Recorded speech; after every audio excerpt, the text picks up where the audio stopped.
Hey, Street Fight listeners, how's it going? Welcome to the show. We are here on Wednesday night, basement show Street Fight listeners, how's it going? I don't know, I can hear myself on accident. I think I messed something up. Here on Wednesday I know what I did. Okay, it's working. Now we're okay. Thanks for tuning in to Street Fight. We are on live stream right now on Facebook, Twitch, Twitter, and YouTube. You can find us talking to each other over the internet, doing the show like we have for 10 years now. We have to do more remote sessions now because I have my daughter every other week. That's the arrangement. But thank you to everyone that showed up in the chat, those of you that are already there and ready to do this damn thing. We have coming later this month, Shocktober Volume 3 with Felix Biederman and Chris James and Brian as well. So if you want to support the show, head over to patreon.com/streetfightradio. It is going to be monumental, to say the least. And there's lots of things to talk about and plenty going on in that world. We are the #1 anarcho-comedy radio show on any station across the nation. How's it going, Brian? Hi. How you doing? I don't know what's wrong with my computer. Something bad happening? I can hear the show or something. I don't know what I'm supposed to mute. I'm not really sure. I don't know. You can still hear yourself? Now I can't hear anything.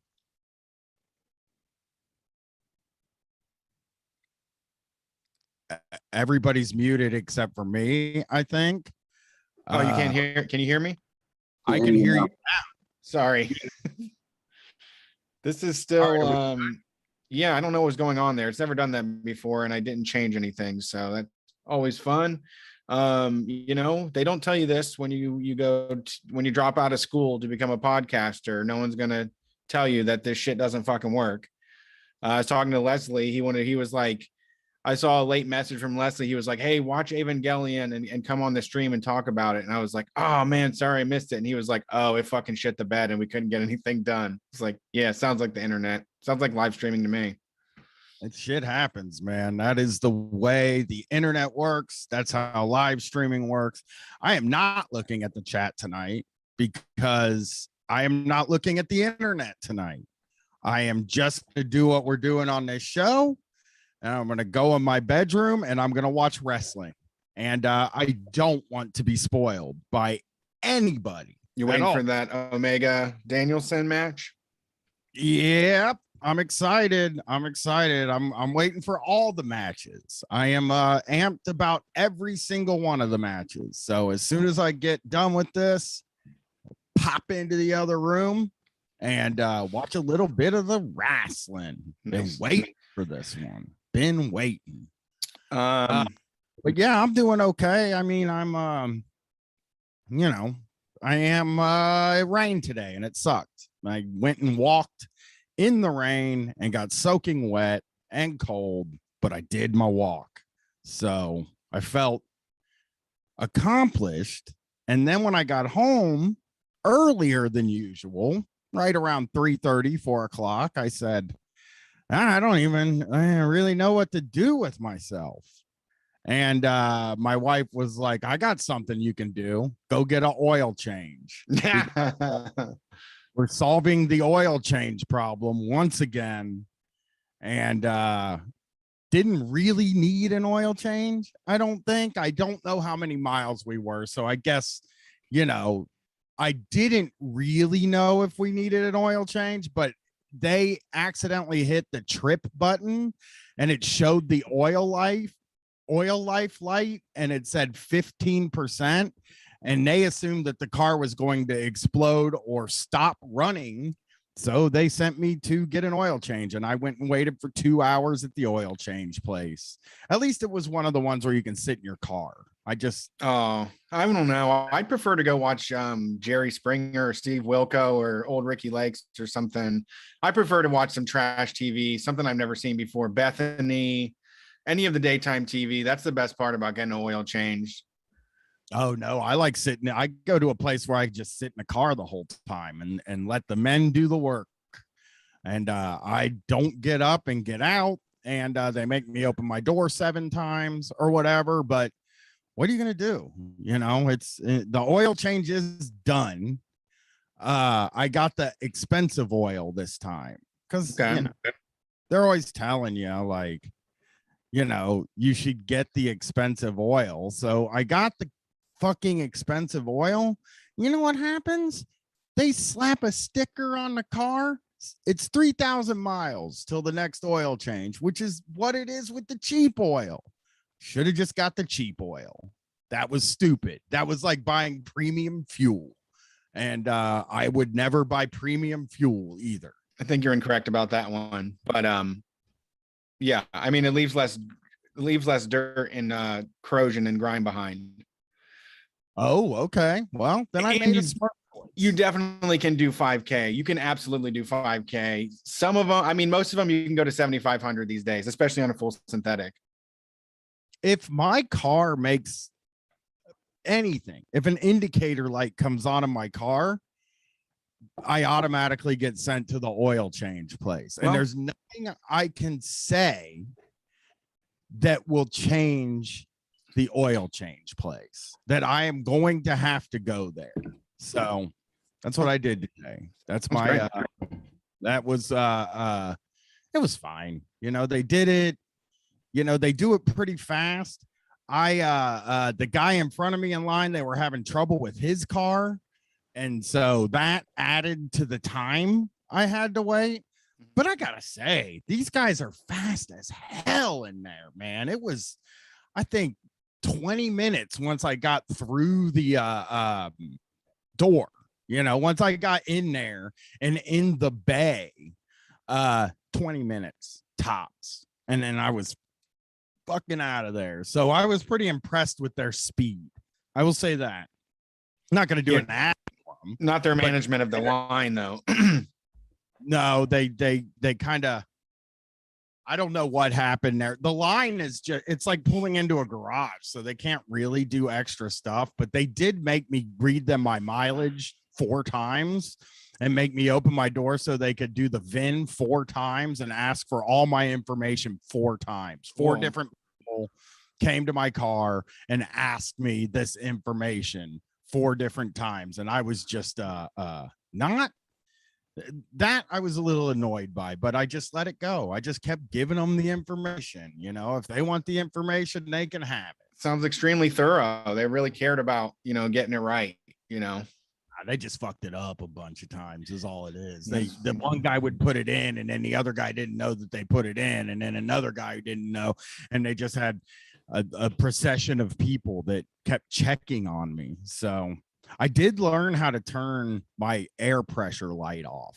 So for the tires. So that was pretty nice because that thing's been on since we bought the car, no matter how the tires are full. And just saw a button that had that same picture on it, and I just pressed it until it went away, and it made me feel real good to get rid of all the indicator lights. I got a tip for you on that one off the show. I'm not going to do an ad either for that. Okay. All right. To me, this is my get COVID week still. So I went to Megadeth on Monday and went to Dave & Buster's today.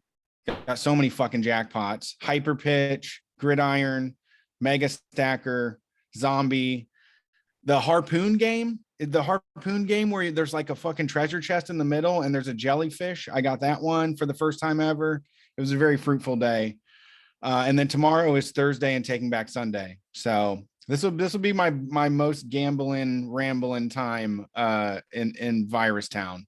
But I'm telling you, man, these concerts are so fucking low energy.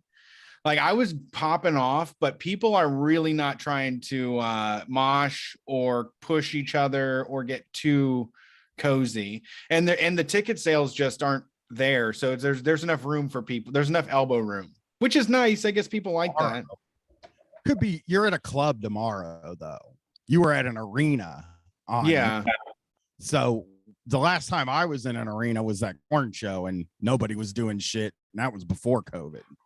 Uh, Yeah, maybe you're right. Yeah, just because it was like a heavy metal show. Lamb of God was playing, and there was fireballs that were probably 10, 12 feet high, and they're screaming like "Walk with me in hell," and people are just like standing there with their arms at their fucking sides, and I'm getting whiplash. yeah. People don't know what to do anymore.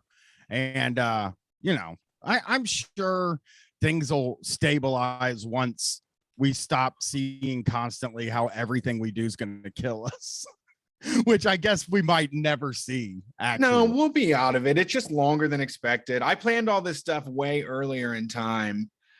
And now I'm like kind of holding back. I'm going to definitely be more choosy about the stuff that I do. But this week was kind of just this. I planned all this like back in fucking May or April when I was like needing something to hang on to, some hope.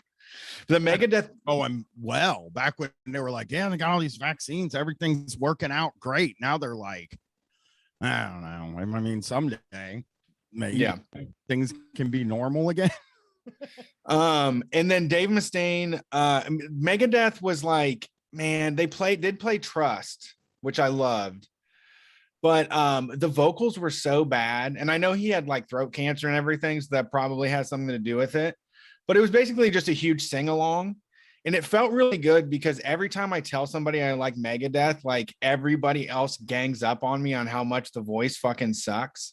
So it felt amazing to be an arena full of people singing Sweating Bullets enthusiastically and at the top of their lungs. It was the shit.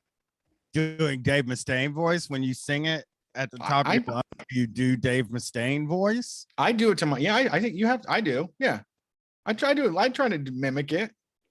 It's hard to tell sometimes what you're supposed to do if you're supposed to just sing in your voice, which is what I do, because I don't know. I just always sing in my own voice. I just scream in my own scream. It doesn't matter. There's no rules. I'm just a mimic.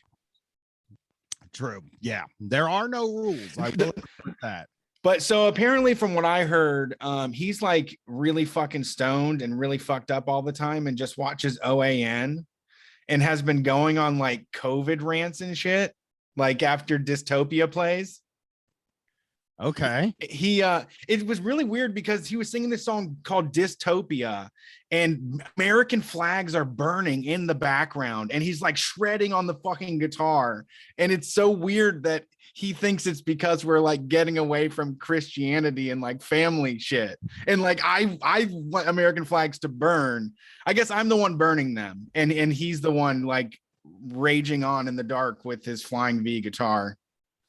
Yeah, you and him are it's the reaching across the aisle sort of thing where you guys are reaching across the aisle, but for shredding. You're just like, guy just can shred, and he's like, this guy will pay money to see me in concert. So yeah, the shredding ruled, and it was so good because the voice and like he was so incoherent, but then he would just hit the fucking solos like it was 1995. Like it was sick. Yeah. Did you see them at the same place we saw Willie Nelson? It was in the smaller venue that's across the pavilion. There's two venues right next to each other. The Riverwalk Amphitheater is the gigantic one, and then there's a PNC Pavilion that's like a smaller, more like the size of the Dayton Rose Center. I wonder if they just have a bad sound guy because we saw Willie Nelson there and he sounded bad too. That's true. His guitar was it sounded horrible. It seemed like it was the sound guy more than it was Willie. I think it's just a matter of being over 60 years old and that you can't do it forever. And it's just not going to happen. You need to adjust, figure something else out, work around it, or just ignore it because everybody will go along with it. Yeah. Also, still, yeah. Also, very funny moments. Just like the Corn show, when I said like